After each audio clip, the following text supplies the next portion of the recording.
ਵਾਹਿਗੁਰੂ ਵਾਹਿਗੁਰੂ ਵਾਹਿਗੁਰੂ ਵਾਹਿਗੁਰੂ ਵਾਹਿਗੁਰੂ। ਸ੍ਰੀ ਵਾਹਿਗੁਰੂ ਸਾਹਿਬ ਜੀ। ਸ਼ਲੋਕ ਮਹੱਲਾ ਤੀਜਾ। ਗੁਰਮੁਖ ਸੇਵਨਾ ਕੀਨੀਆ, ਹਰ ਨਾਮ ਨ ਲਗੋ ਪਿਆਰ। ਸਬਦੈ ਸਾਧ ਨ ਆਇਓ, ਮਰ ਜਨਮੈ ਵਾਰੂ ਵਾਰ। ਗੁਰਮੁਖ ਸੇਵਨਾ ਕੀਨੀਆ, ਹਰ ਨਾਮ ਨ ਲਗੋ ਪਿਆਰ। ਸਬਦੈ ਸਾਧ ਨ ਆਇਓ, ਮਰ ਜਨਮੈ ਵਾਰੂ ਵਾਰ।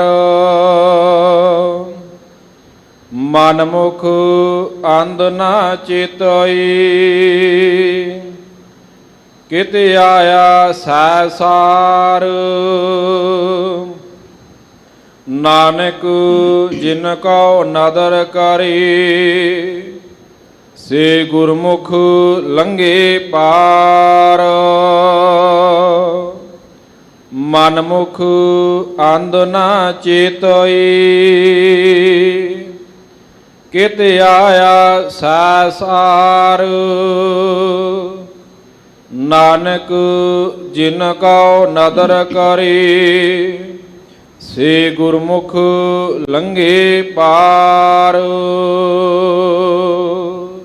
ਵਾਹਿਗੁਰੂ ਜੀ ਕਾ ਖਾਲਸਾ, ਵਾਹਿਗੁਰੂ ਜੀ ਕੀ ਫਤਿਹ। ਪਰਮ ਸਤਿਕਾਰ ਸਨਮਾਨਯੋਗ ਗੁਰੂ ਕੀ ਸਾਜੀ ਨਿਵਾਜੀ, ਗੁਰੂ ਕਾ ਕਾਸ਼ ਰੂਪ ਸਰੂਪ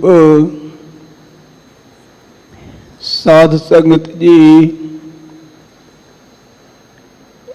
ਆਪ ਵਡਭਾਗੇ ਹੋ।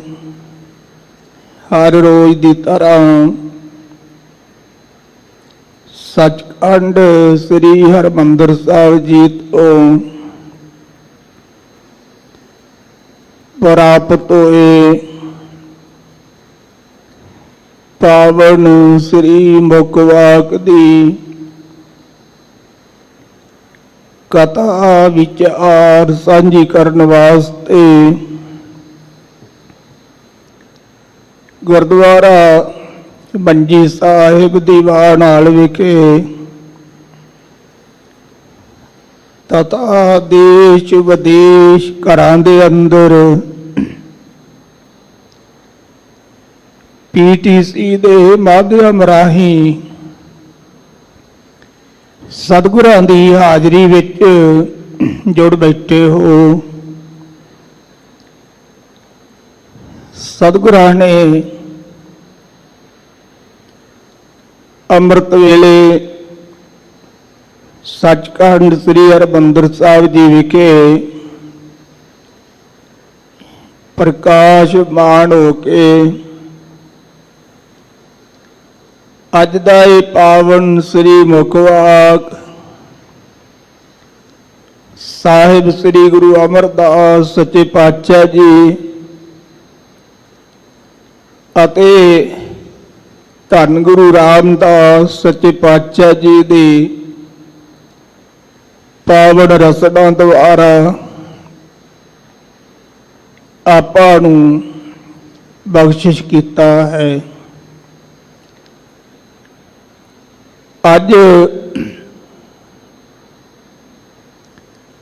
ਦੀਨ ਦੁਨੀਆ ਦੇ ਮਾਲਕ ਜਗਤ ਜਲੰਦੇ ਦੇ ਰੱਖਿਅਕ ਸਾਹਿਬ ਸ੍ਰੀ ਗੁਰੂ ਤੇਗ ਬਹਾਦਰ ਸਾਹਿਬ ਸੱਚੇ ਪਾਤਸ਼ਾਹ ਜੀ ਦਾ ਪ੍ਰਕਾਸ਼ ਗੁਰਪੁਰਬ ਹੈ।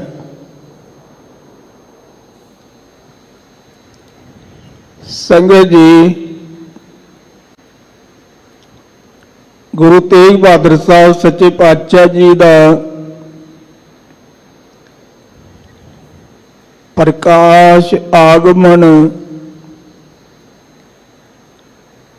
ਵੈਸਾਖ ਵਦੀ ਪੰਚਮੀ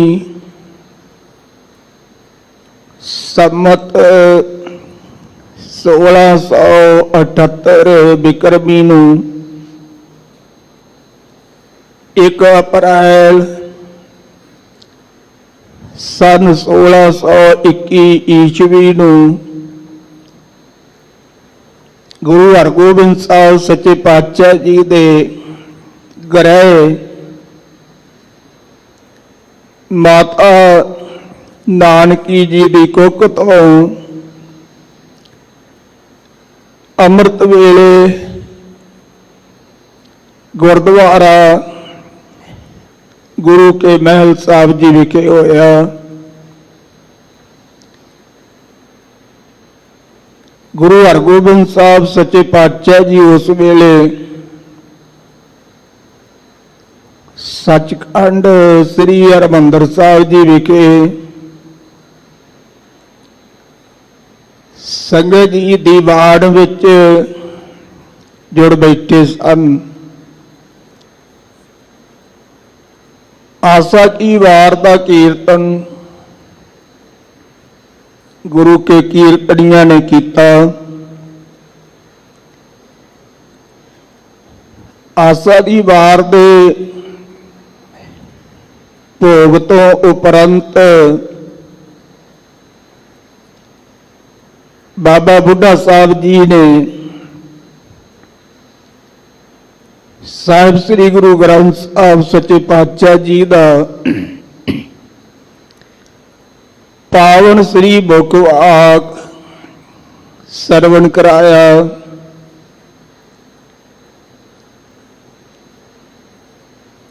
ਉਪਰੰਤ ਸਤਿਗੁਰੂ ਜੀ ਸਿੱਖਾਂ ਦੇ ਸਮੇਤ ਜਦੋਂ ਸੱਚਖੰਡ ਸ੍ਰੀ ਹਰਿਮੰਦਰ ਸਾਹਿਬ ਜੀ ਤੋਂ ਬਾਹਰ ਆਏ ਤਾਂ ਉਸ ਵੇਲੇ ਸਿੱਖ ਨੇ ਬੇਨਤੀ ਕੀਤੀ, ਮਹਾਰਾਜ ਆਪ ਜੀ ਨੂੰ ਬਹੁਤ ਬਹੁਤ ਵਧਾਈਆਂ।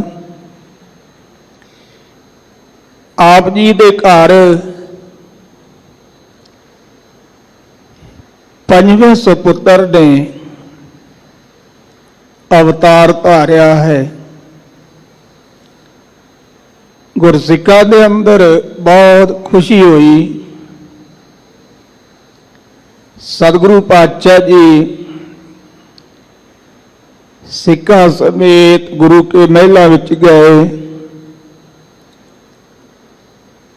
ਜਾ ਕਰਕੇ ਨਵ ਜਨਮੇ ਬਾਲਕ ਦੇ ਦਰਸ਼ਨ ਕੀਤੇ ਔਰ ਗੁਰੂ ਹਰਗੋਬਿੰਦ ਸਾਹਿਬ ਜੀ ਨੇ ਸਿਰ ਝੁਕਾ ਕੇ ਨਮਸਕਾਰ ਕੀਤੀ। ਬਾਬਾ ਬਿਧੀ ਚੰਦ ਸਾਹਿਬ ਜੀ ਨੇ ਕਾਰਨ ਪੁੱਛਿਆ, ਮਹਾਰਾਜ ਆਪ ਜੀ ਦੇ ਪਹਿਲਾਂ 4 ਸਾਹਿਬਜ਼ਾਦੇ ਹੋਏ ਨੇ, ਬਾਬਾ ਗੁਰਦਿੱਤਾ ਜੀ, ਬਾਬਾ ਸੂਰਜਮਲ ਜੀ, ਬਾਬਾ ਅਣੀ ਰਾਏ ਜੀ, ਬਾਬਾ ਅਟਲ ਜੀ। ਮਹਾਰਾਜ ਆਪ ਜੀ ਨੇ ਪਹਿਲਾਂ ਤਾਂ ਕਦੇ ਨਮਸਕਾਰ ਨਹੀਂ ਕੀਤੀ। ਇਸ ਬਾਲਕ ਨੂੰ ਆਪ ਜੀਆਂ ਨੇ ਨਮਸਕਾਰ ਕੀਤੀ, ਇਹਦਾ ਕਾਰਨ ਕੀ ਹੈ? ਗੁਰੂ ਹਰਗੋਬਿੰਦ ਸਾਹਿਬ ਜੀ ਕਹਿਣ ਲੱਗੇ, ਭਾਈ ਬਿਧੀ ਚੰਦ ਜੀ, ਇਹ ਬਾਲਕ ਧਰਮ ਰੱਖਿਅਕ ਹੈ, और हिंदुस्तान दे संकट दूर करने वाला है। अकाल पुरख वाहिगुरु वालों तुरों इन्हां दी सेवा लगी है, इस करके इन्हां नूं नमस्कार कीती है। बहुत भारी गुरु होणगे। संगत जी,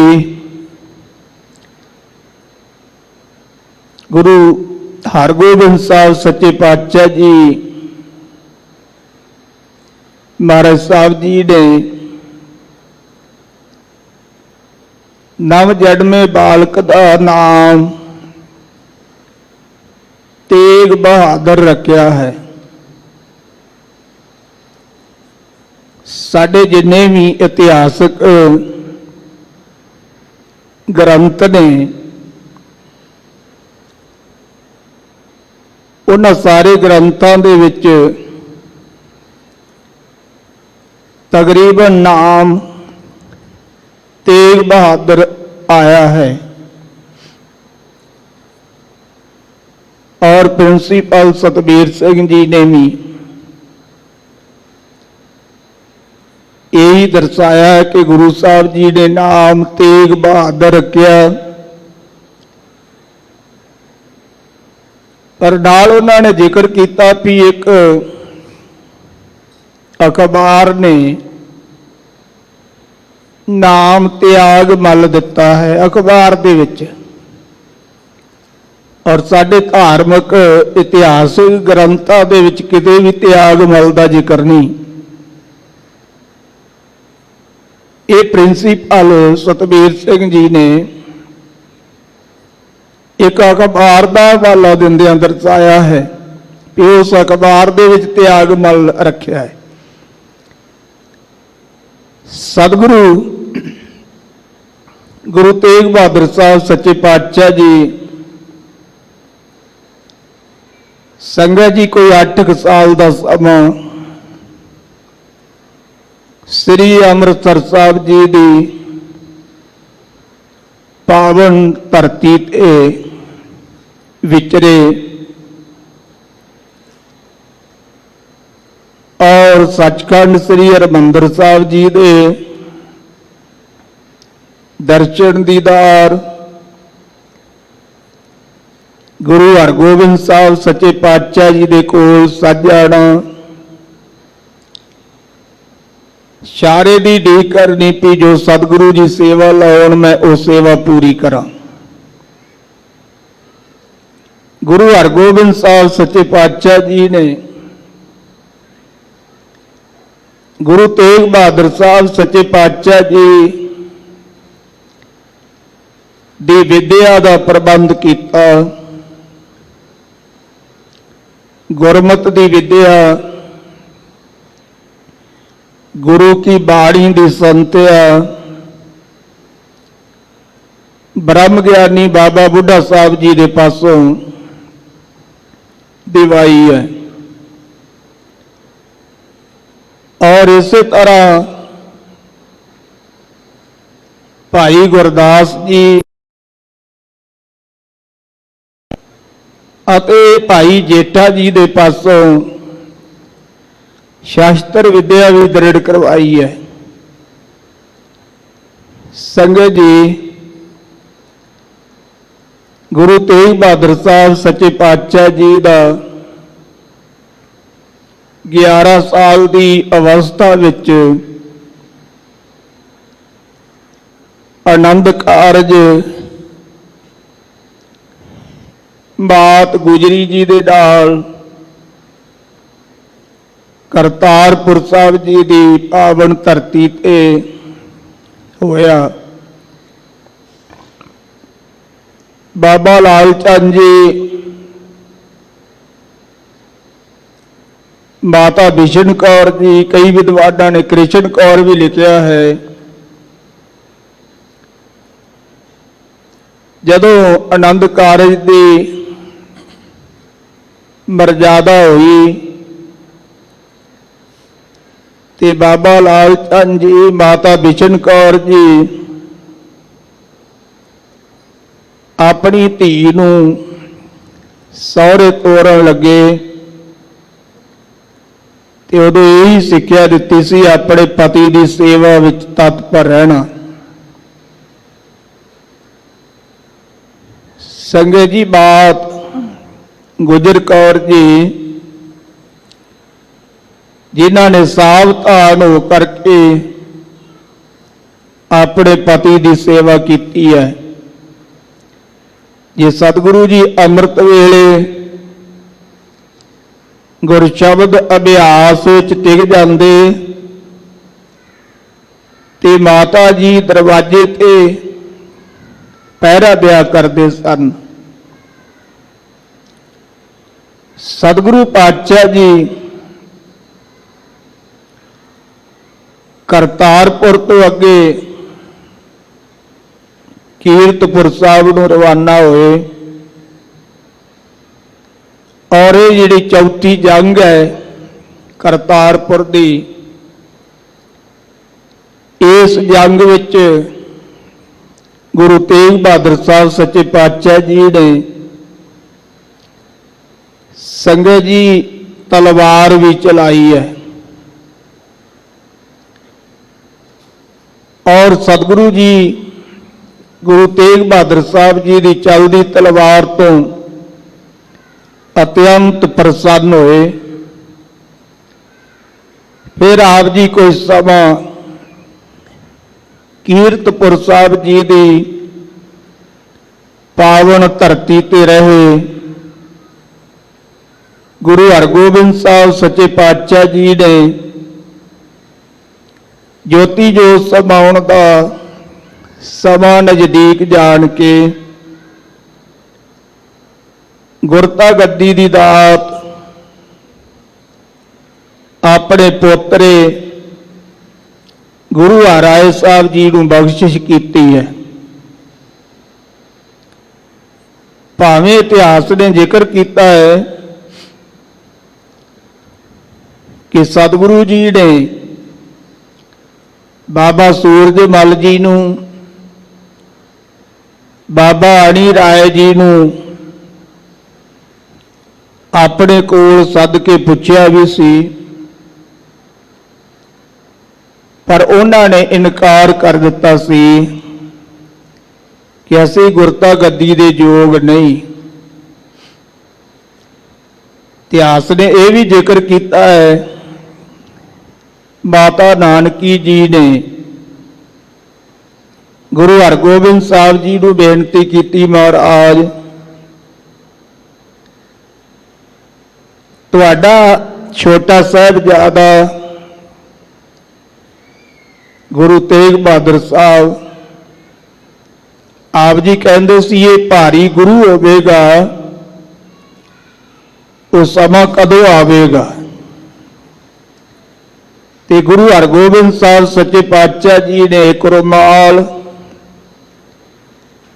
ਇੱਕ ਕਟਾਰ ਤੇ ਇੱਕ ਸੰਗਤ ਜੀ ਗੁਰਬਾਣੀ ਦੀ ਪੋਥੀ ਬਖਸ਼ਿਸ਼ ਕੀਤੀ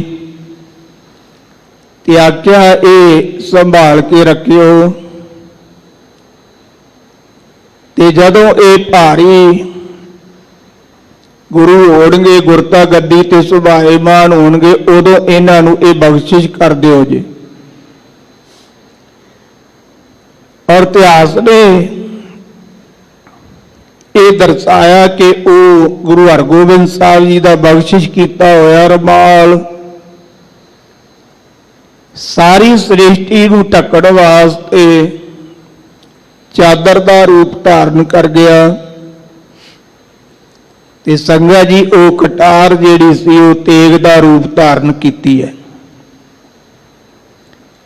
ਗੁਰੂ ਹਰਗੋਬਿੰਦ ਸਾਹਿਬ ਜੀ ਨੇ ਜੋਤੀ ਜੋਤ ਸਮਾਉਣ ਲੱਗਿਆ ਮਾਤਾ ਨਾਨਕੀ ਜੀ ਨੂੰ ਕਿਹਾ ਸੀ ਕਿ ਸਾਡੇ ਜੋਤੀ ਜੋਤ ਸਮਾਉਣ ਤੋਂ ਉਪਰੰਤ ਤੁਸੀਂ ਆਪਣੇ ਪਰਿਵਾਰ ਦੇ ਸਹਿਤ ਆਪਣੇ ਪੇਕੇ ਪਿੰਡ ਜਾ ਕੇ ਰਹੋ। ਸਤਿਗੁਰਾਂ ਦੇ ਜੋਤੀ ਜੋਤ ਸਮਾਉਣ ਤੋਂ ਉਪਰੰਤ ਮਾਤਾ ਨਾਨਕੀ ਜੀ ਗੁਰੂ ਤੇਗ ਬਹਾਦਰ ਸਾਹਿਬ ਜੀ, ਮਾਤ ਗੁਜਰ ਕੌਰ ਜੀ ਨੂੰ ਨਾਲ ਲੈ ਕੇ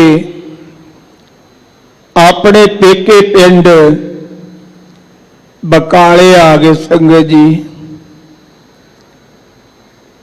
ਇਤਿਹਾਸ ਨੇ ਦਰਸਾਇਆ ਕਿ ਇੱਥੇ ਸਤਿਗੁਰੂ ਜੀ 26 ਸਾਲ 9 ਮਹੀਨੇ 13 ਦਿਨ ਬਕਾਲੇ ਦੀ ਧਰਤੀ ਤੇ ਰਹੇ। ਸਤਿਗੁਰੂ ਜੀ ਅੰਮ੍ਰਿਤ ਵੇਲੇ ਉੱਠਦੇ, ਇਸ਼ਨਾਨ ਕਰਕੇ ਗੁਰ ਸ਼ਬਦ ਸਿਮਰਨ ਵਿੱਚ ਜੁੜ ਜਾਂਦੇ। ਫਿਰ ਆਪ ਜੀ ਕੋਈ ਸਮਾਂ ਸੈਰ ਕਰਨ ਵਾਸਤੇ ਵੀ ਜਾਇਆ ਕਰਦੇ। ਕੁਝ ਵਿਦਵਾਨਾਂ ਨੇ ਇਹ ਵੀ ਜ਼ਿਕਰ ਕੀਤਾ ਹੈ ਕਿ ਸਤਿਗੁਰੂ ਜੀ ਕਿਰਤ ਵਿਰਤ ਵੀ ਕਰਿਆ ਕਰਦੇ। ਸੰਗਤ ਜੀ, ਗੁਰੂ ਹਰਿਰਾਏ ਸਾਹਿਬ ਜੀ ਨੇ ਗੁਰਤਾ ਗੱਦੀ ਗੁਰੂ ਹਰਕ੍ਰਿਸ਼ਨ ਸਾਹਿਬ ਜੀ ਨੂੰ ਬਖਸ਼ਿਸ਼ ਕੀਤੀ ਤੇ ਗੁਰੂ ਹਰਕ੍ਰਿਸ਼ਨ ਸਾਹਿਬ ਜੀ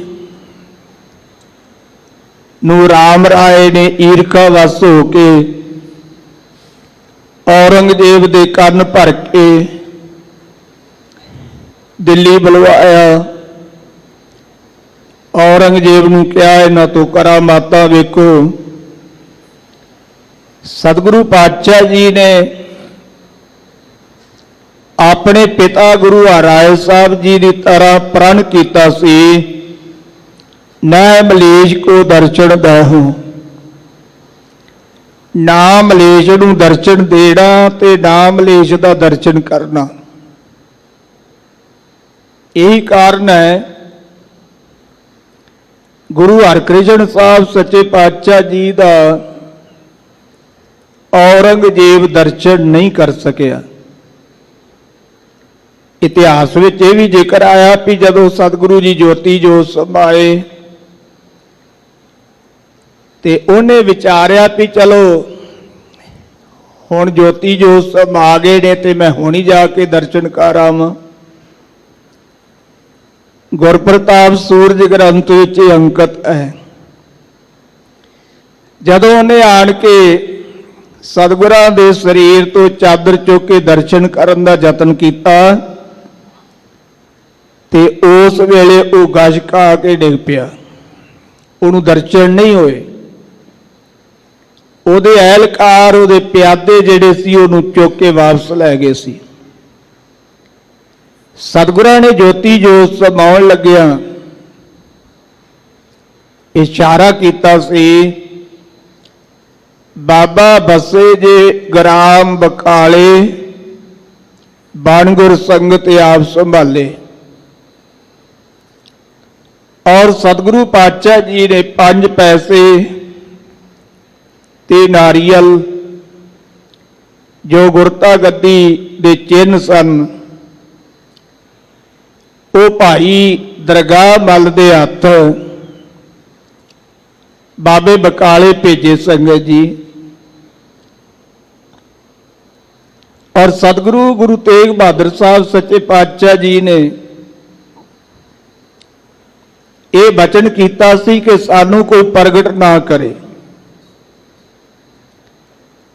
ਪਰ ਹੀਰਾ ਕਿੰਨਾ ਵੀ ਚਿਰ ਲੁਕਿਆ ਰਹਿ ਸਕਦਾ ਸੰਗਤ ਜੀ।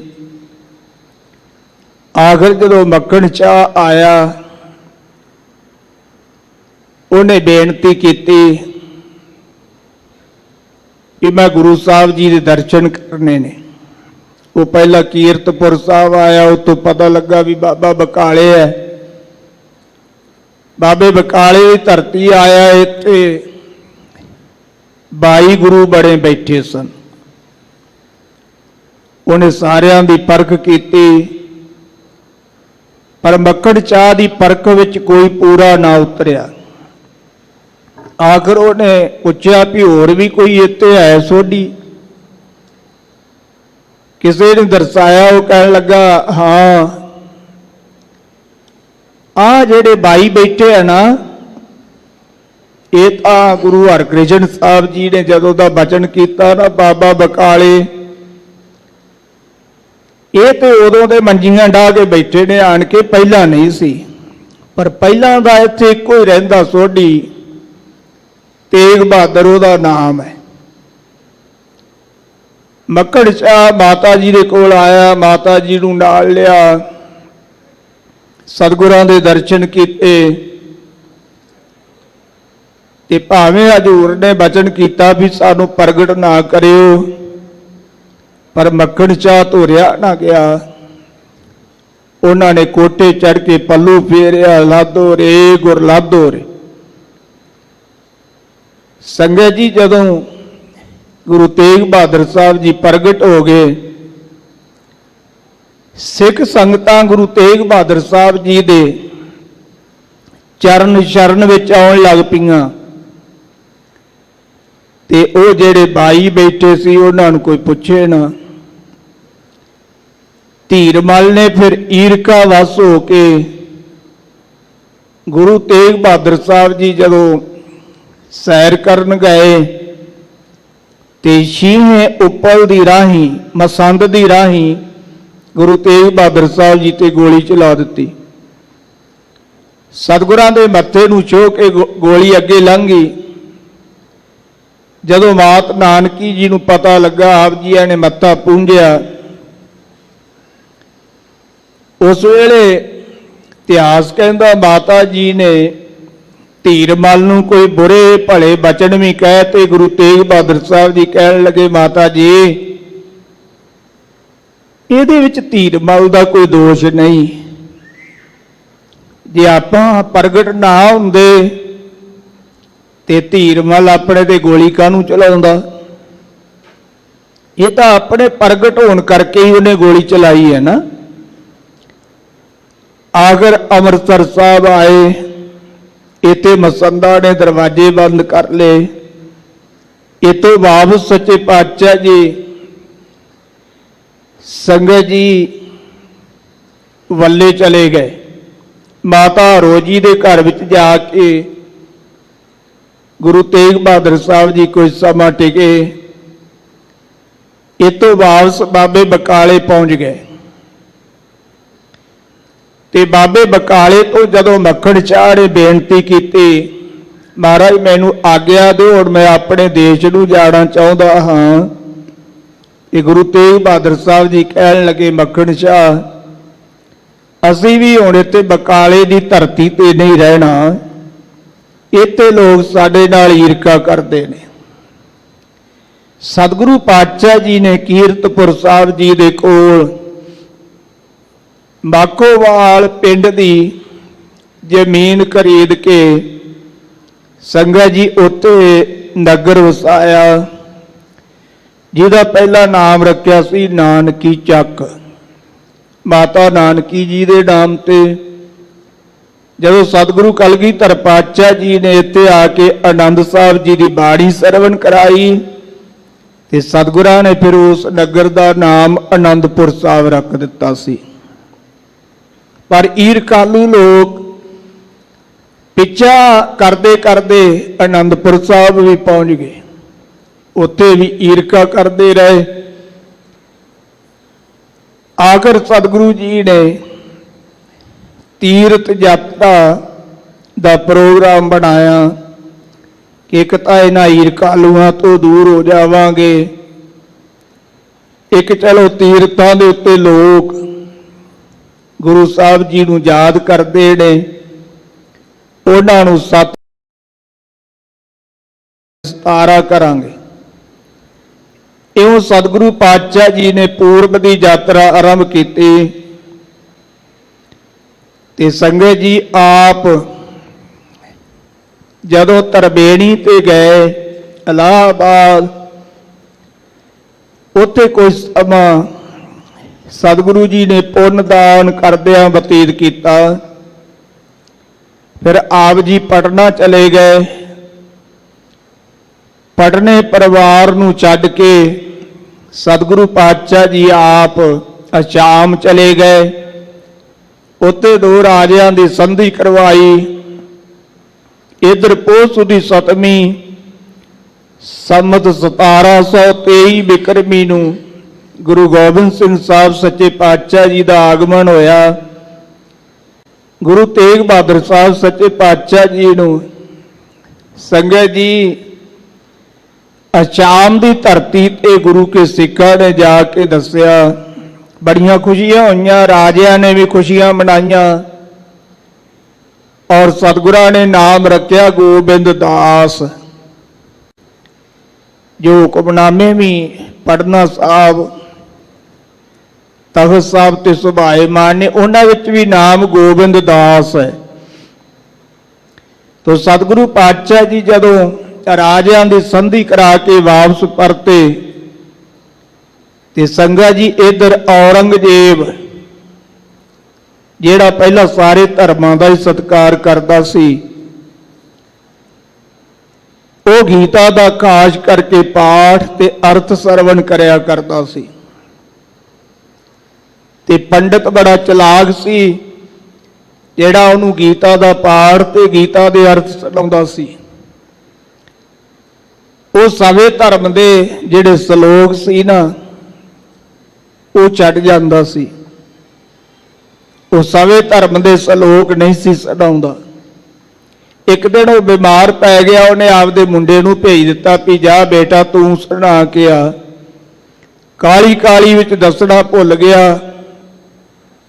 ਉਹਦੇ ਬੇਟੇ ਨੇ ਜਾ ਕੇ ਜਦੋਂ ਉਹ ਸਵੇ ਧਰਮ ਦੇ ਸ਼ਲੋਕ ਪੜ੍ਹੇ ਤੇ ਉਹ ਬੜਾ ਹੈਰਾਨ ਹੋਇਆ।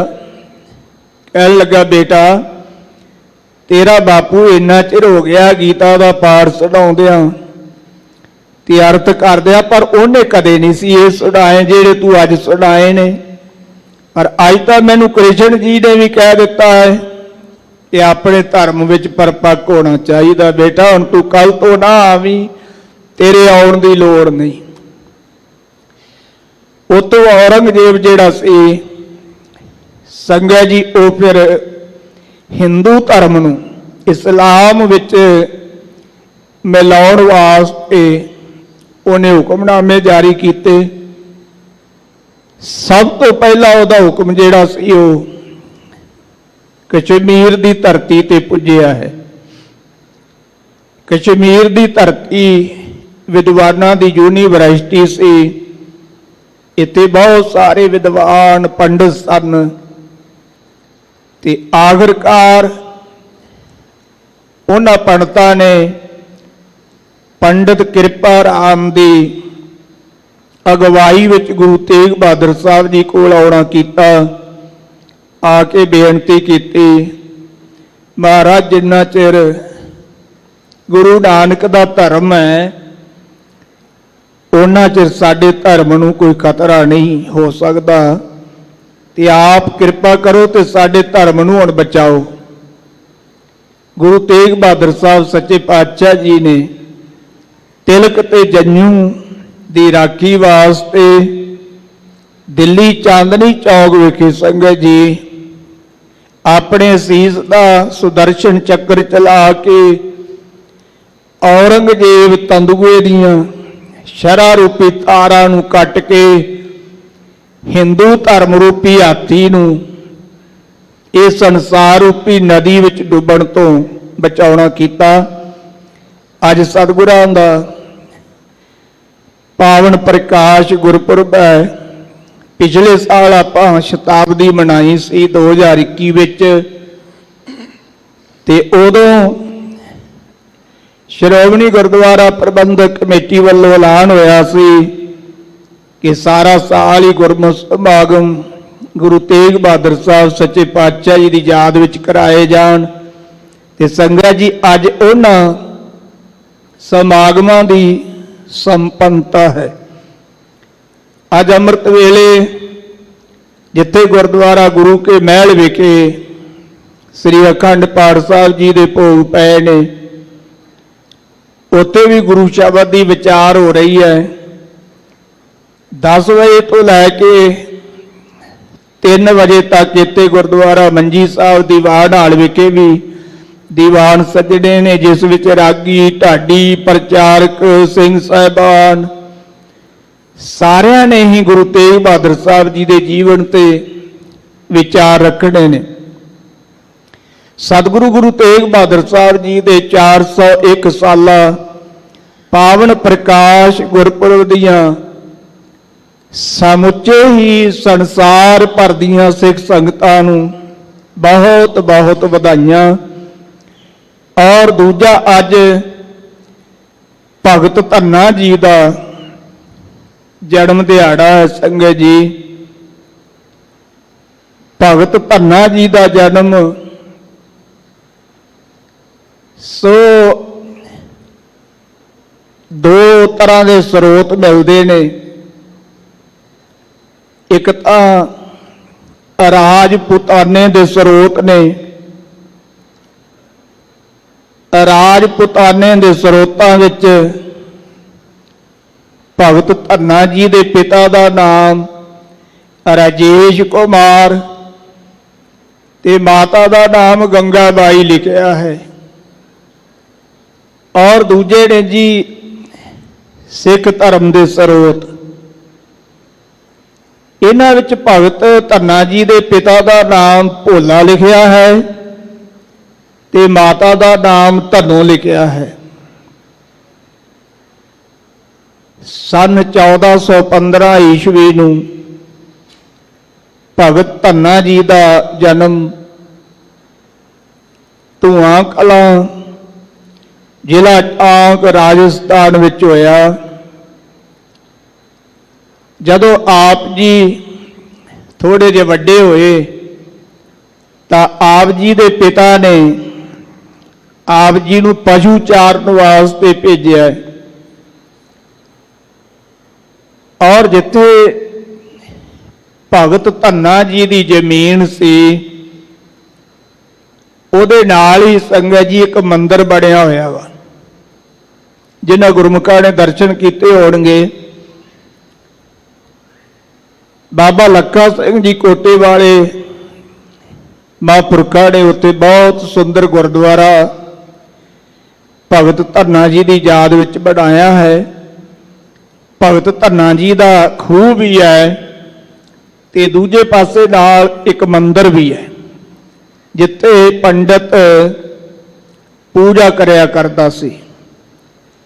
ਸਿੱਖ ਧਰਮ ਦੇ ਵੇਦ ਵਿਆਸ ਮਹਾਨ ਵਿਦਵਾਨ ਭਾਈ ਗੁਰਦਾਸ ਜੀ, ਉਹਨਾਂ ਨੇ ਆਪਣੀਆਂ ਵਾਰਾਂ ਦੇ ਅੰਦਰ ਇੱਕ ਪੌੜੀ ਦੇ ਵਿੱਚ ਜ਼ਿਕਰ ਕੀਤਾ ਹੈ, ਬਾਹਮਣ ਪੂਜੇ ਦੇਵਤੇ ਧੰਨਾ ਗਊ ਚਰਾਵਣ ਆਵੇ।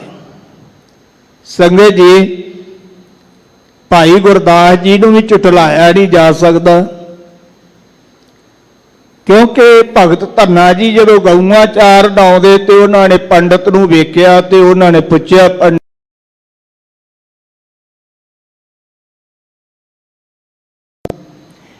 ਜੀ ਠਾਕਰ ਦੀ ਪੂਜਾ ਕਰਕੇ ਕੀ ਮਿਲਦਾ ਹੈ? ਕਹਿਣ ਲੱਗੇ, ਜੋ ਵੀ ਮਨ ਇੱਛਤ ਹੋਵੇ ਨਾ, ਜੋ ਵੀ ਮੰਗੀਏ ਮਿਲ ਜਾਂਦਾ ਹੈ। ਭਗਤ ਧੰਨੇ ਨੇ ਕਿਹਾ ਵੀ ਇੱਕ ਮੈਨੂੰ ਵੀ ਠਾਕਰ ਦੇ ਦਿਓ। ਤੇ ਸੰਗਤ ਜੀ, ਪੰਡਤ ਨੇ ਇੱਕ ਪੱਥਰ ਇੱਕ ਕੱਪੜੇ ਵਿੱਚ ਵਲੇਟ ਕੇ ਤੇ ਉਹ ਭਗਤ ਧੰਨੇ ਨੂੰ ਦੇ ਦਿੱਤਾ। ਤੇ ਧੰਨਾ ਜੀ ਘਰ ਆਏ, ਠਾਕਰ ਦੀ ਸੇਵਾ ਕੀਤੀ ਤੇ ਆਵਾਜ਼ ਆਈ, ਧੰਨਿਆ ਪੱਥਰ ਜਿਹੜਾ ਨਾ ਉਹ ਆਪ ਡੁੱਬੇ ਤੁਮ ਕਹਾਂ ਤਰਨਹਾਰ। ਉਹ ਪੱਥਰ ਤਾਂ ਆਪ ਡੁੱਬ ਜਾਣ ਵਾਲਾ ਤੇ ਤੈਨੂੰ ਕਿਵੇਂ ਤਾਰੇਗਾ? ਪੱਥਰ ਤਾਂ ਜੜ ਹੈ, ਇਹ ਕੋਈ ਖਾਂਦਾ ਪੀਂਦਾ ਨਹੀਂ। ਤੇ ਤੂੰ ਉਸ ਵਾਹਿਗੁਰੂ ਨਾਲ ਜੁੜ, ਪ੍ਰਭੂ ਨਾਲ ਜੁੜ, ਜਿਹਦੇ ਨਾਲ ਜੁੜਿਆ ਭਾਰ ਉਤਾਰਾ ਹੋਣਾ। ਉਸ ਤੋਂ ਬਾਅਦ ਧੰਨਾ ਜੀ ਨੇ ਭਗਤ ਰਾਮਾਨੰਦ ਜੀ ਦੇ ਕੋਲ ਜਾ ਕੇ ਭਗਤ ਰਾਮਾਨੰਦ ਜੀ ਤੋਂ ਦੀਖਿਆ ਲਈ, ਗੁਰਮੰਤਰ ਲੈ ਕੇ ਉਹਦੀ ਕਮਾਈ ਕੀਤੀ। ਸੰਗਤ ਜੀ, ਤੇ ਭਗਤੀ ਮਾਰਗ ਵਿੱਚ ਆਏ ਤੇ ਭਗਤੀ ਮਾਰਗ ਵਿੱਚ ਆ ਕਰਕੇ ਉਹਨਾਂ ਨੇ ਭਗਤੀ ਕਰਕੇ ਤੇ ਫਿਰ ਵਾਹਿਗੁਰੂ ਨੂੰ ਪ੍ਰਸੰਨ ਕੀਤਾ। ਫਿਰ ਵਾਹਿਗੁਰੂ ਨੇ ਉਹਨਾਂ ਦੇ ਸਾਰੇ ਕਾਰਜ ਵੀ ਸਵਾਰੇ ਨੇ। 3 ਸ਼ਬਦ ਗੁਰੂ ਗ੍ਰੰਥ ਸਾਹਿਬ ਜੀ ਦੇ ਵਿੱਚ ਭਗਤ ਧੰਨਾ ਜੀ ਦੇ ਅੰਕਿਤ ਨੇ, 2 ਆਸਾ ਰਾਗ ਵਿੱਚ ਨੇ ਤੇ 1 ਧਨਾਸਰੀ ਵਿੱਚ ਹੈ। ਗੋਪਾਲ ਤੇਰਾ ਆਰਤਾ। ਸੰਗਤ ਜੀ, ਭਗਤ ਧੰਨਾ ਜੀ ਦੇ ਪਾਵਨ ਜਨਮ ਦਿਹਾੜੇ ਦੀਆਂ ਵੀ ਆਪ ਸਿੱਖ ਸੰਗਤਾਂ ਨੂੰ ਬਹੁਤ ਬਹੁਤ ਵਧਾਈਆਂ। ਆਓ ਪਿਆਰ ਸਾਹਿਬ ਸਤਿਗੁਰਾਂ ਦੇ ਪਾਵਨ ਸ੍ਰੀ ਮੁਖ ਵਾਕ ਦੀ ਵਿਚਾਰ ਸਾਂਝੀ ਕਰੀਏ ਜੀ। ਸਤਨਾਮ ਸ੍ਰੀ ਵਾਹਿਗੁਰੂ ਸਾਹਿਬ ਜੀ। ਸ਼ਲੋਕ ਮਹੱਲਾ ਤੀਜਾ। ਸੰਗਤ ਜੀ, ਰਾਗ ਵਡਹੰਸ ਦੀ ਵਾਰ ਵਿੱਚ ਸਾਹਿਬ ਸ੍ਰੀ ਗੁਰੂ ਰਾਮਦਾਸ ਸੱਚੇ ਪਾਤਸ਼ਾਹ ਜੀ ਦੀ ਉਚਾਰਨ ਕੀਤੀ ਹੋਈ ਇਹ ਵਾਰ ਹੈ। ਇਸ ਵਾਰ ਵਿੱਚ ਪੌੜੀਆਂ ਗੁਰੂ ਰਾਮਦਾਸ ਜੀ ਦੀਆਂ ਨੇ। ਸ਼ਲੋਕ ਅਤੇ ਮਹੱਲੇ ਜਿਹੜੇ ਨੇ ਇਹ ਰਲਵੇਂ ਮਿਲਵੇਂ ਆਉਂਦੇ ਨੇ।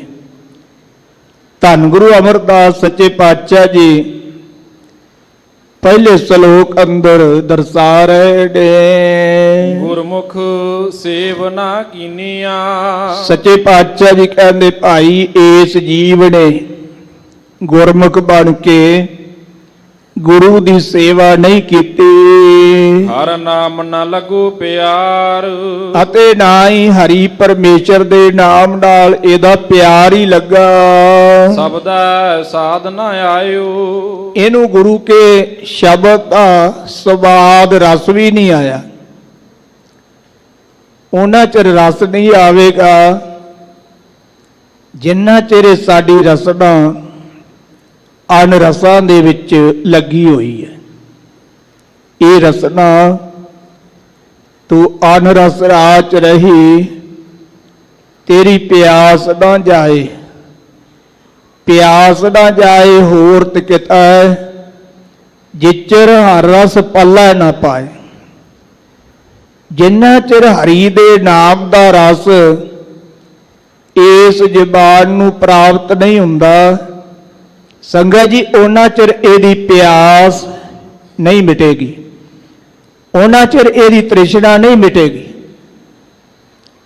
ਉਹਨਾਂ ਚਿਰ ਇਹ ਜ਼ਬਾਨ ਕਦੀ ਕਿਸੇ ਪਦਾਰਥ ਨੂੰ ਮੂੰਹ ਮਾਰੇਗੀ, ਕਦੀ ਕਿਸੇ ਪਦਾਰਥ ਨੂੰ ਮੂੰਹ ਮਾਰੇਗੀ, ਇਹਨੂੰ ਰੱਜ ਨਹੀਂ ਆਵੇਗਾ।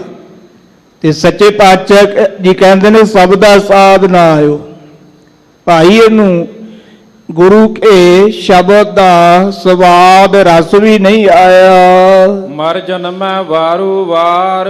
ਫਿਰ ਕੀ ਹੋਇਆ? ਹਜੂਰ ਕਹਿੰਦੇ ਨੇ ਇਹ ਵਾਰ-ਵਾਰ ਜੰਮਦਾ ਤੇ ਮਰਦਾ ਹੈ। ਮਨਮੁਖ ਅੰਧ ਨਾ ਚੇਤੋਈ। ਸੱਚੇ ਪਾਤਸ਼ਾਹ ਜੀ ਕਹਿੰਦੇ ਨੇ ਅੰਨਾ ਮਨਮੁਖ ਵਾਹਿਗੁਰੂ ਨੂੰ ਚੇਤੇ ਨਹੀਂ ਕਰਦਾ।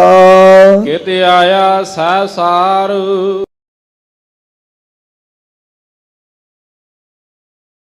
ਨੂੰ ਚੇਤੇ ਨਹੀਂ ਕਰਨਾ ਤੇ ਫਿਰ ਇਹਦੇ ਆਉਣ ਦਾ ਕੀ ਫਾਇਦਾ ਹੈ? ਆਇਆ ਤੇ ਸੀ ਵਾਹਿਗੁਰੂ ਨੂੰ ਚੇਤੇ ਕਰਨ ਵਾਸਤੇ। ਹਜੂਰ ਕਹਿੰਦੇ ਨੇ ਚੇਤਾ ਹੀ ਤਾਂ ਚੇਤ ਸਾਹਿਬ ਸੱਚਾ ਸੋ ਧਣੀ। ਜੇ ਤੈਨੂੰ ਚੇਤਾ ਹੈ ਨਾ, ਜਿਹੜੇ ਤੂੰ ਵਾਹਿਗੁਰੂ ਨਾਲ ਇਕਰਾਰ ਕਰਕੇ ਆਇਆ ਹੈ, ਮਹਾਰਾਜ ਮੈਨੂੰ ਕੁੰਭੀ ਨਰਕ ਵਿੱਚੋਂ ਕੱਢੋ, ਮੈਂ ਸਿਮਰਨ ਕਰਾਂਗਾ, ਮੈਂ ਇਸ਼ਨਾਨ ਕਰਾਂਗਾ, ਦਾਨ ਕਰਾਂਗਾ। ਤੇ ਮਹਾਰਾਜ ਜੀ ਕਹਿੰਦੇ ਜੇ ਤੈਨੂੰ ਚੇਤਾ ਹੈ ਨਾ ਤੇ ਫਿਰ ਵਾਹਿਗੁਰੂ ਨੂੰ ਚੇਤੇ ਕਰ। ਤੇਰਾ ਦੁਨੀਆ ਵਿੱਚ ਆਉਣ ਦਾ ਮਕਸਦ ਇਹੀ ਹੈ, ਤੂੰ ਵਾਹਿਗੁਰੂ ਨੂੰ ਚੇਤੇ ਕਰਨ ਵਾਸਤੇ ਆਇਆ। ਤੈਨੂੰ ਇਹ ਵਾਰੀ ਪ੍ਰਾਪਤ ਹੋਈ ਹੈ ਪਰਮੇਸ਼ਰ ਨੂੰ ਚੇਤੇ ਕਰਨ ਦੀ। ਸੰਗਤ ਜੀ, ਸਤਿਗੁਰੂ ਪਾਤਸ਼ਾਹ ਜੀ ਨੇ ਜ਼ਿਕਰ ਕੀਤਾ, ਹਜੂਰ ਕਹਿੰਦੇ ਜੇ ਇਹ ਜੀਵ ਵਾਹਿਗੁਰੂ ਨੂੰ ਚੇਤੇ ਨਹੀਂ ਕਰਦਾ ਤੇ ਫਿਰ ਇਹਦੇ ਆਉਣ ਦਾ ਫਾਇਦਾ ਕੀ ਹੈ? ਆਇਓ ਸੁਣਨ ਪੜਨ ਕਉ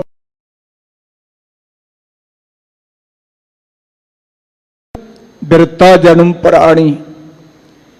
ਸੱਚੇ ਪਾਤਸ਼ਾਹ ਜੀ ਕਹਿੰਦੇ ਸਾਡੇ ਜੀਵਨ ਦਾ ਮਨੋਰਥ ਮਕਸਦ ਇਹੀ ਹੈ। ਅਸੀਂ ਬਾਣੀ ਪੜ੍ਹਨ ਵਾਸਤੇ, ਬਾਣੀ ਸਰਵਣ ਕਰਨ ਵਾਸਤੇ ਆਏ ਹਾਂ, ਤੇ ਜੇ ਆਪਾਂ ਬਾਣੀ ਪੜ੍ਹਦੇ ਨਹੀਂ, ਸੁਣਦੇ ਨਹੀਂ, ਸਿਮਰਨ ਭਜਨ ਨਹੀਂ ਕਰਦੇ ਤੇ ਹਜੂਰਾ ਕਹਿੰਦੇ ਨੇ ਕੀਤਾ ਆਇਆ ਸੰਸਾਰ। ਸੰਸਾਰ ਵਿੱਚ ਫਿਰ ਕਾਹਦੇ ਵਾਸਤੇ ਆਇਆ ਹੈ? ਨਾਨਕ ਜਿਨ ਕੋ ਨਦਰ ਕਰੇ। ਹਜੂਰ ਕਥਨ ਕਰਦੇ ਨੇ ਵਾਹਿਗੁਰੂ ਜਿਨ੍ਹਾਂ ਉੱਤੇ ਕਿਰਪਾ ਦ੍ਰਿਸ਼ਟੀ ਕਰਦਾ ਸੇ ਗੁਰਮੁਖ ਲੰਘੇ ਪਾਰ। ਸੰਗਤ ਜੀ ਉਹ ਗੁਰਮੁਖ ਗੁਰੂ ਨਾਲ ਜੁੜ ਕਰਕੇ, ਗੁਰੂ ਦੇ ਉਪਦੇਸ਼ ਦੇ ਧਾਰਨੀ ਹੋ ਕੇ, ਗੁਰੂ ਉਪਦੇਸ਼ ਦੀ ਕਮਾਈ ਕਰਕੇ ਅੰਦਰ ਤੋਂ ਪਾਰ ਲੰਘੇ। ਮਹੱਲਾ ਤੀਜਾ। ਹਾਂਜੀ। ਇੱਕੋ ਸਤਿਗੁਰ ਜਾਗਤਾ। ਦੂਜੇ ਸ਼ਲੋਕ ਵਿੱਚ ਸੱਚੇ ਪਾਤਸ਼ਾਹ ਜੀ ਫਰਮਾਉਂਦੇ ਨੇ ਇੱਕੋ ਸਤਿਗੁਰ ਜਾਗਤਾ। ਸੰਗਤ ਜੀ ਇਸ ਸੰਸਾਰ ਦੇ ਅੰਦਰ ਕੇਵਲ ਇੱਕ ਸਤਿਗੁਰੂ ਹੀ ਜਾਗਤ ਸਰੂਪ ਹੈ। ਗਿਆਨ ਅਵਸਥਾ ਕਰਕੇ ਸਤਿਗੁਰੂ ਸਦਾ ਹੀ ਜਾਗਦਾ ਹੈ। ਜਿਵੇਂ ਕਈ ਵਾਰ ਆਪਾਂ ਸਾਖੀ ਵੀ ਸਰਵਣ ਕੀਤੀ, ਸਤਿਗੁਰੂ ਕਲਗੀਧਰ ਪਾਤਸ਼ਾਹ ਜੀ ਬਰਾਜੇ ਹੋਏ ਸਨ, ਲਾਗੇ ਕਿਸੇ ਰਾਸ ਪੈ ਰਹੀ ਸੀ। ਕੋਈ ਸਿੱਖਾਂ ਨੇ ਵਿਚਾਰਿਆ ਵੀ ਆਪਾਂ ਰਾਸ ਵੇਖ ਕੇ ਆਈਏ। ਸੰਗਤ ਜੀ ਉਹ ਕੋਈ 2-4 ਸਿੰਘ ਜਿਹੜੇ ਸੀ ਚਲੇ ਗਏ। ਕੁਝ ਕਹਿਣ ਲੱਗੇ ਨਹੀਂ ਵੀ ਆਪਾਂ ਤਾਂ ਗੁਰੂ ਸਾਹਿਬ ਜੀ ਦੇ ਕੋਲ ਹੀ ਰਵਾਂਗੇ। ਉਹ ਗੁਰੂ ਸਾਹਿਬ ਜੀ ਦੇ ਕੋਲ ਖਲੋਤੇ ਰਹੇ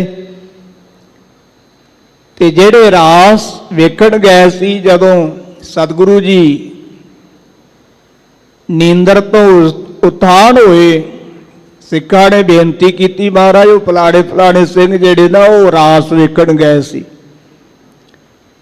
ਮਹਾਰਾਜ ਸਾਹਿਬ ਜੀ ਨੇ ਸੱਦ ਲਿਆ। ਮਹਾਰਾਜ ਸਾਹਿਬ ਜੀ ਕਹਿੰਦੇ ਵੀ ਤੁਸੀਂ ਰਾਸ ਵੇਖਣ ਗਏ ਸੀ।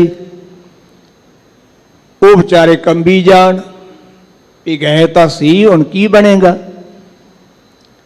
ਸਤਿਗੁਰੂ ਪਾਤਸ਼ਾਹ ਜੀ ਕਹਿਣ ਲੱਗੇ ਤੁਸੀਂ ਕਿੱਥੇ ਸੀ ਭਾਈ? ਕਹਿਣ ਲੱਗੇ ਜੀ ਅਸੀਂ ਤਾਂ ਤੁਹਾਡੇ ਕੋਲ ਤੁਹਾਡੀ ਸੇਵਾ ਵਿੱਚ ਹਾਜ਼ਰ ਸਾਂ। ਮਹਾਰਾਜ ਸਾਹਿਬ ਜੀ ਕਹਿਣ ਲੱਗੇ ਜਿਹੜੇ ਸੇਵਾ ਤੇ ਸੀ ਉਹ ਗੈਰ ਹਾਜ਼ਰ ਸੀ, ਤੇ ਜਿਹੜੇ ਗੈਰ ਹਾਜ਼ਰ ਸੀ ਉਹ ਹਾਜ਼ਰ ਸਨ। ਜਿਹੜੇ ਰਾਸ ਵੇਖਣ ਗਏ ਸੀ ਨਾ, ਉਹਨਾਂ ਦੇ ਮਨ ਵਿੱਚ ਭੈ ਸੀ ਵੀ ਜੇ ਮਗਰੋਂ ਗੁਰੂ ਸਾਹਿਬ ਜੀ ਜਾਗ ਪਏ ਤੇ ਫਿਰ ਗੁਰੂ ਸਾਹਿਬ ਜੀ ਸਾਨੂੰ ਡਾਂਟਣਗੇ। ਉਹਨਾਂ ਦਾ ਚਿੱਤ ਜਿਹੜਾ ਸੀ ਗੁਰੂ ਚਰਨਾਂ ਨਾਲ ਜੁੜਿਆ, ਸਰੀਰ ਕਰਕੇ ਗੁਰੂ ਸਾਹਿਬ ਜੀ ਦੇ ਕੋਲ ਸੀ। ਉਹਨਾਂ ਦੇ ਮਨ ਵਿੱਚ ਵਿਚਾਰ ਸੀ ਵੀ ਗੁਰੂ ਸਾਹਿਬ ਜੀ ਤੇ ਅਜੇ ਤੀਕਰ ਸੁੱਤੇ ਆ ਤੇ ਆਪਾਂ ਵੀ ਜਾ ਆਉਂਦੇ ਤੇ ਚੰਗੀ ਗੱਲ ਸੀ। ਸਤਿਗੁਰੂ ਸਦਾ ਹੀ ਜਾਗਦਾ ਹੈ। ਸੰਗਤ ਜੀ ਇਹ ਸਾਨੂੰ ਭੁਲੇਖਾ ਹੈ ਵੀ ਗੁਰੂ ਸਾਹਿਬ ਜੀ ਸੌ ਜਾਂਦੇ ਨੇ। ਹਜੂਰ ਕਹਿੰਦੇ ਨਹੀਂ, ਇੱਕੋ ਸਤਿਗੁਰ ਜਾਗਤਾ। ਇੱਕ ਸਤਿਗੁਰੂ ਹੀ ਭਾਈ ਗਿਆਨ ਅਵਸਥਾ ਵਿੱਚ ਜਾਗਦਾ ਹੈ। ਹੋਰ ਜਗ ਸੂਤਾ ਮੋਹਿ ਪਿਆਸ। ਸੱਚੇ ਪਾਤਸ਼ਾਹ ਜੀ ਕਹਿੰਦੇ ਹੋਰ ਸਾਰਾ ਜਗਤ ਜਿਹੜਾ ਨਾ ਇਹ ਮੋਹ ਤੇ ਪਿਆਸ ਦੀ ਨੀਂਦ ਵਿੱਚ, ਅਵਿਦਿਆ ਦੀ ਨੀਂਦ ਵਿੱਚ ਸੁੱਤਾ ਹੋਇਆ ਹੈ। ਸਤਿਗੁਰ ਸੇਵਨ ਜਾਗਨ ਸੇ। ਜਿਹੜੇ ਸਤਿਗੁਰੂ ਦੀ ਸੇਵਾ ਕਰਦੇ ਨੇ, ਸਤਿਗੁਰੂ ਦੇ ਉਪਦੇਸ਼ ਦੀ ਕਮਾਈ ਕਰਦੇ ਨੇ, ਸੰਗਤ ਜੀ ਉਹ ਵੀ ਜਾਗਦੇ ਨੇ। ਜੋ ਰਤੇ ਸਚ ਨਾਮ ਗੁਣਤਾਸ। ਜਿਹੜੇ ਸੱਚੇ ਗੁਣਾਂ ਦੇ ਖਜ਼ਾਨੇ ਵਾਹਿਗੁਰੂ ਪਰਮੇਸ਼ਰ ਦੇ ਨਾਮ ਵਿੱਚ ਤਦਾਕਾਰ ਹੋਏ ਨੇ ਨਾ ਜੀ, ਨਾਲੇ ਨਾਮ ਵੀ ਜਪਦੇ ਨੇ, ਨਾਲ ਨਾਲ ਸਤਿਗੁਰੂ ਦੀ ਸੇਵਾ ਵੀ ਕਰਦੇ ਨੇ, ਗੁਰੂ ਦਾ ਉਪਦੇਸ਼ ਵੀ ਕਵਾਉਂਦੇ ਨੇ। ਸਤਿਗੁਰੂ ਜੀ ਕਹਿੰਦੇ ਨੇ ਭਾਈ ਉਹ ਵੀ ਜਾਗਦੇ ਨੇ। ਮਨਮੁਖ ਅੰਧ ਨ ਚੇਤਨੀ। ਸੱਚੇ ਪਾਤਸ਼ਾਹ ਜੀ ਕਹਿੰਦੇ ਨੇ ਅੰਨਾ ਮਨਮੁਖ ਅਗਿਆਨਤਾ ਕਰਕੇ ਵਾਹਿਗੁਰੂ ਨੂੰ ਚੇਤੇ ਨਹੀਂ ਕਰਦਾ। ਜਨਮ ਮਰ ਹੋਏ ਬਿਨਾਸ਼, ਜਨਮ ਦਾ ਮਰਦਾ ਤੇ ਨਾਸ ਹੋ ਜਾਂਦਾ ਹੈ। ਨਾਨਕ ਗੁਰਮੁਖ ਤਿਨੀ ਨਾਮ ਧਿਆਇਆ। ਹਜੂਰ ਕਹਿੰਦੇ ਭਾਈ ਉਹਨਾਂ ਗੁਰਮੁਖਾਂ ਨੇ ਨਾਮ ਧਿਆਉਣਾ ਕੀਤਾ ਜਿਨ ਕੋ ਤੁਰ ਪੂਰਬ ਲਿਖਿਆਸ।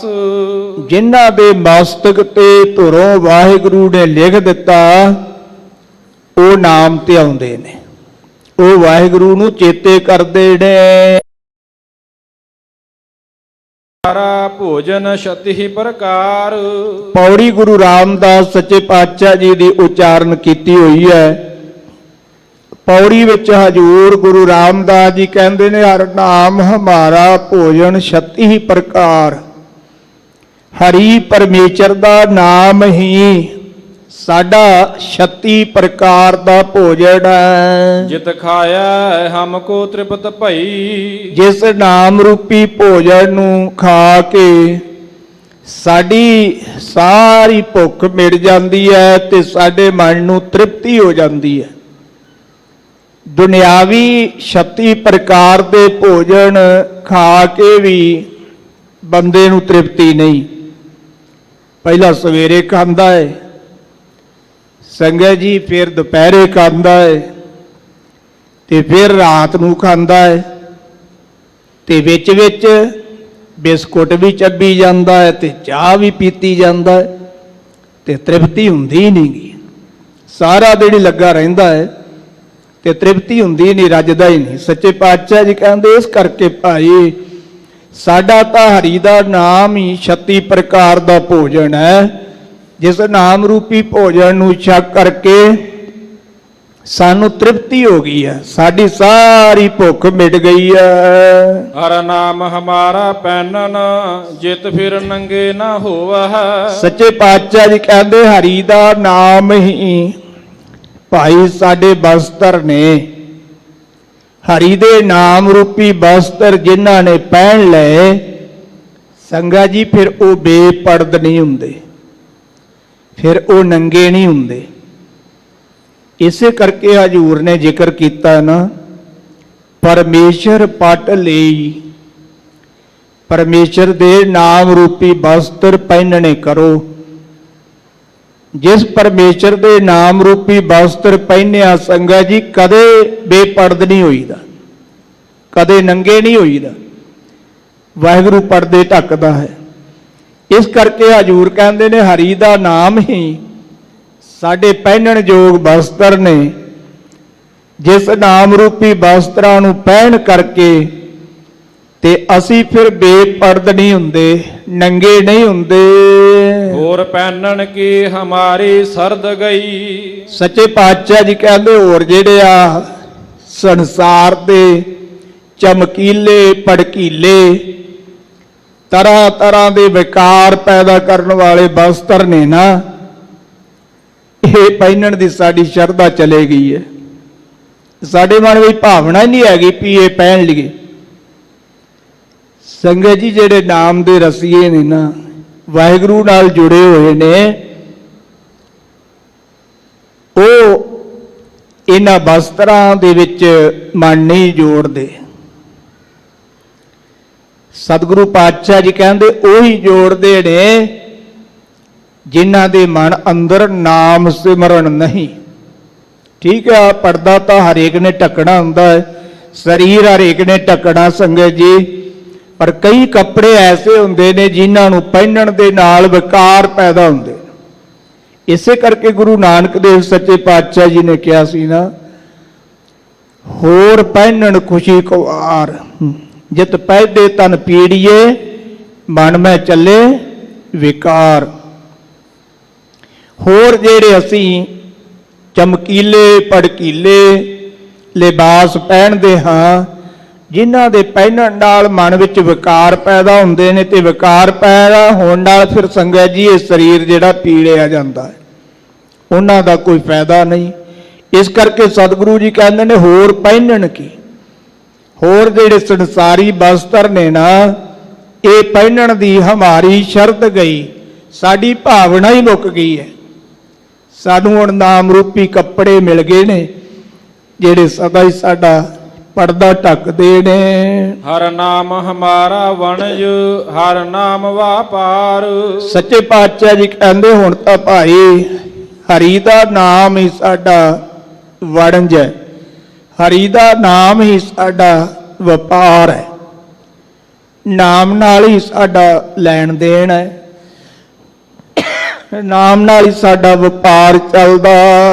ਹਰ ਨਾਮੈ ਕੀ ਹਮਕੋ ਸਤਿਗੁਰ ਕਾਰ ਕੁੰਨੀ ਦੀ। ਹਰੀ ਪਰਮੇਸ਼ਰ ਦੇ ਨਾਮ ਦੀ ਹੀ ਸਾਨੂੰ ਸਤਿਗੁਰੂ ਜੀ ਨੇ ਸੰਗਤ ਜੀ ਖੁਦ ਮੁਖਤਿਆਰੀ ਦਿੱਤੀ ਹੋਈ ਹੈ। ਕਾਰ ਕੁੰਨੀ ਦਾ ਅਰਥ ਵਿਦਵਾਨਾਂ ਨੇ ਕੀਤਾ ਖੁਦ ਮੁਖਤਿਆਰੀ। ਕਾਰਕੁਨੀ ਦਾ ਇਹ ਵੀ ਅਰਥ ਵਿਦਵਾਨਾਂ ਨੇ ਕੀਤਾ ਵੀ ਗੁਰੂ ਸਾਹਿਬ ਜੀ ਨੇ ਸਾਨੂੰ ਕਾਰ ਕਰਨ ਦੀ ਆਗਿਆ ਦਿੱਤੀ ਹੈ। ਸਤਿਗੁਰ ਕਹਿਆ ਸਾਕਾਰ ਕਮਾਵੋ। ਗੁਰੂ ਸਾਹਿਬ ਜੀ ਕੀ ਕਹਿੰਦੇ ਨੇ ਜੀ? ਕਾਰ ਕਰੋ, ਸੇਵਾ ਕਰੋ, ਕੰਮ ਕਰੋ। ਪਰ ਨਾਲ ਹਜ਼ੂਰ ਨੇ ਕਿਹਾ ਗੁਰ ਕੀ ਕਰਨੀ ਕਾਹੇ ਧਾਵੋ। ਤੇ ਗੁਰੂ ਦੀ ਕਰਨੀ ਵਾਲੇ ਪਾਸੇ ਤੁਸੀਂ ਕਿਉਂ ਦੌੜਦੇ ਹੋ? ਕਿ ਜਿਵੇਂ ਗੁਰੂ ਬੈਠਾ ਅਸੀਂ ਵੀ ਬੈਠੀਏ। ਨਹੀਂ, ਸਤਿਗੁਰੂ ਜੀ ਕਹਿੰਦੇ ਭਾਈ ਤੁਸੀਂ ਕਾਰ ਕਰੋ। ਸਤਿਗੁਰੂ ਜੀ ਨੇ ਸਾਨੂੰ ਇਹ ਕਾਰ ਕਰਨ ਵਾਸਤੇ ਹੁਕਮ ਦਿੱਤਾ, ਸਾਨੂੰ ਖੁਦ ਮੁਖਤਿਆਰੀ ਦਿੱਤੀ ਹੈ ਨਾਮ ਦੀ। ਹਰ ਨਾਮੈ ਕਾ ਹਮ ਲੇਖਾ ਲਿਖਿਆ। ਸੱਚੇ ਪਾਤਸ਼ਾਹ ਜੀ ਕਹਿੰਦੇ ਹਰੀ ਪਰਮੇਸ਼ਰ ਦੇ ਨਾਮ ਦਾ ਹੀ ਅਸੀਂ ਹਿਰਦੇ ਰੂਪੀ ਕਾਗਜ਼ ਦੇ ਉੱਤੇ ਸੋ ਪ੍ਰੇਮ ਰੂਪੀ ਕਲਮ ਲੈ ਕਰਕੇ ਭਾਵਨਾ ਰੂਪੀ ਸ਼ਾਹੀ ਦੇ ਨਾਲ ਨਾਮ ਦਾ ਲੇਖਾ ਲਿਖਣਾ ਕੀਤਾ। ਸਭ ਜਮ ਕੀ ਅਗਲੀ ਕਾਣ ਗਈ। ਤੇ ਸੱਚੇ ਪਾਤਸ਼ਾਹ ਜੀ ਕਹਿੰਦੇ ਜਿਹੜੀ ਜਮਾਂ ਦੀ ਅਗਲੀ ਕਾਣ ਹੈ ਨਾ ਜੀ, ਉਹ ਸਾਰੀ ਦੀ ਸਾਰੀ ਚਲੇ ਗਈ ਹੈ। ਹੁਣ ਜਮਾਂ ਦੀ ਕੋਈ ਕਾਣ ਘਨੌੜ ਨਹੀਂ ਰਹੀ। ਜਦੋਂ ਅਸੀਂ ਨਾਮ ਦਾ ਲੇਖਾ ਲਿਖਿਆ ਹੁਣ ਜਮਾਂ ਦਾ ਕੋਈ ਵਾਸੀ ਨਹੀਂ ਚੱਲੇਗਾ। ਤੇ ਜਿਨ੍ਹਾਂ ਨੇ ਨਾਮ ਦਾ ਲੇਖਾ ਹੀ ਨਹੀਂ ਲਿਖਿਆ ਉਹਨਾਂ ਨੂੰ ਤੇ ਜਮਾਂ ਨੇ ਧੌਣੋਂ ਫੜਨਾ ਹੀ ਫੜਨਾ ਸੰਗਤ ਜੀ। ਉਹਨਾਂ ਦਾ ਤੇ ਫਿਰ ਲਿਹਾਜ਼ ਨਹੀਂ ਨਾ ਕਰਨਾ। ਇਸ ਕਰਕੇ ਸੱਚੇ ਪਾਤਸ਼ਾਹ ਜੀ ਕਹਿੰਦੇ ਜਮਾਂ ਦੀ ਜਿਹੜੀ ਅਗਲੀ ਕਾਣ ਘਨੌੜ ਸੀ ਨਾ ਉਹ ਵੀ ਚਲੇ ਗਏ। ਹਰ ਕਾ ਨਾਮ ਗੁਰਮੁਖ ਕਿਨੈ ਵਿਰਲਾ ਧਿਆਇਆ। ਹਜ਼ੂਰ ਕਹਿੰਦੇ ਹਰੀ ਪਰਮੇਸ਼ਰ ਦਾ ਨਾਮ ਕਿਸੇ ਕਿਸੇ ਟਾਵੇਂ ਟਾਵੇਂ ਗੁਰਮੁਖ ਨੇ ਧਿਆਉਣਾ ਕੀਤਾ। ਜਿਨ ਕੋ ਤੁਰ ਕਰਮ ਪ੍ਰਾਪਤ ਲਿਖਤ ਪਈ। ਜਿਨ੍ਹਾਂ ਨੂੰ ਧੁਰੋਂ ਅਕਾਲ ਪੁਰਖ ਵਾਹਿਗੁਰੂ ਵੱਲੋਂ ਕਰਮਾਂ ਰੂਪੀ ਲਿਖਤ ਜਿਹੜੀ ਹੈ ਨਾ ਉਹਨਾਂ ਦੇ ਮੱਥੇ ਉੱਤੇ ਪਈ ਹੈ, ਉਹਨਾਂ ਦੇ ਮੱਥੇ ਤੇ ਲਿਖਿਆ ਗਿਆ ਹੈ। ਸੰਗਤ ਜੀ ਸਿਮਰਨ ਕਰਨਾ, ਬਾਣੀ ਪੜ੍ਹਨੀ, ਅੰਮ੍ਰਿਤ ਵੇਲੇ ਉੱਠਣ ਦਾ ਸੱਚੇ ਪਾਤਸ਼ਾਹ ਜੀ ਕਹਿੰਦੇ ਉਹ ਵਿਰਲੇ ਵਿਰਲੇ ਗੁਰਮੁਖ ਪਿਆਰੇ ਨਾਮ ਧਿਆਉਂਦੇ ਨੇ, ਜਪਦੇ ਨੇ, ਸਿਮਰਨ ਭਜਨ ਕਰਦੇ ਨੇ। ਇਹ ਸਤਿਗੁਰੂ ਗੁਰੂ ਅਮਰਦਾਸ ਜੀ ਅਤੇ ਗੁਰੂ ਰਾਮਦਾਸ ਸੱਚੇ ਪਾਤਸ਼ਾਹ ਜੀ ਨੇ ਅੱਜ ਦੇ ਪਾਵਨ ਹੁਕਮਨਾਮੇ ਵਿੱਚ ਸੰਗਤ ਜੀ ਆਪਾਂ ਨੂੰ ਪਾਵਨ ਉਪਦੇਸ਼ ਬਖਸ਼ਿਸ਼ ਕੀਤਾ ਹੈ।